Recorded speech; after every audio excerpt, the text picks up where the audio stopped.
Candace. Hi, good morning, Julie. How are you? I'm wonderful. How are you? Doing great, thanks. Thank you so much for joining me. I'm excited. I am too. You know, with back to school upon us, what can parents do to make mornings easier on themselves? Well, I always say plan ahead, not weeks and months, but just a few days even, particularly when it comes to your kids' wardrobe, so you don't have those wars in the morning or you're searching all over for stuff. So what I used to do with Luke, who just recently went off to college, so I didn't put all these little packings like this, was we would go into his room and we would pick out, Monday, Tuesday, Wednesday's outfits. So there would be, shirt, shorts, and maybe he wouldn't be involved with that. But while I was doing that, he would draw up little signs for Monday, Tuesday, Wednesday, Thursday. And then I would put them in these Ziploc bags so he could see. So in the morning, Candace, it made it really simple for him to know what to wear. I didn't have to be bothered trying to find everything, and it avoided him coming to the breakfast table dressed in shorts when it was 20 below. So that's a really good idea, along with packing their backpack, putting their homework in there. That's number one. Do you have children, Candace? I don't. You don't? Well, I'm sure a lot of the people listening today do. And what's really important are breakfast and dealing with lunches. And for breakfast, my attitude is keep it simple, stupid. Don't tap your inner Martha if you have an inner Martha, which I don't. That's why I'm the Accidental Housewife.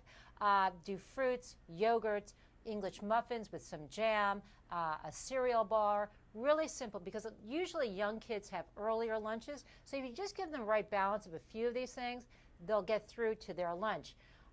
Which lunch, I don't know if you remember when you were a kid, it can be a pretty challenging thing for your mother to figure out, or father, what to feed you. It was. Yeah, so the way to deal with that then is to really understand who your kid is, and also to take them shopping with you.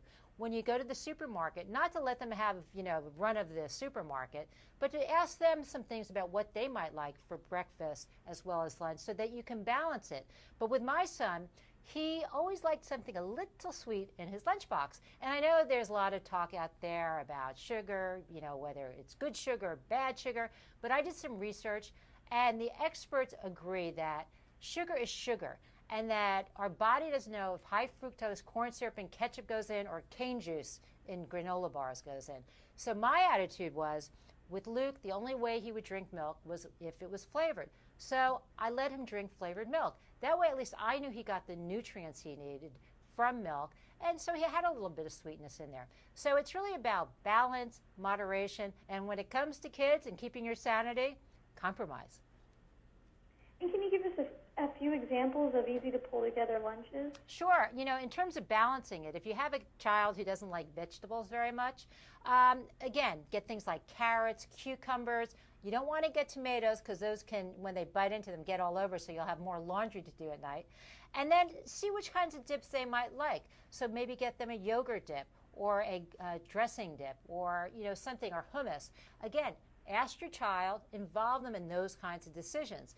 If you have a snack eater, you want to try to steer away from those cheese doodles perhaps every day and alternate them with half a bag of those and half a bag of something healthier, veggie chips, also dried fruits and things of that sort. And for the kid who loves sweets, forbidden fruit is always sweeter, so you want to make sure you satisfy that little sweet tooth. So one day give him peanut butter and jelly, and the next day have them get involved too, making perhaps a wrap with cream cheese and strawberries in it.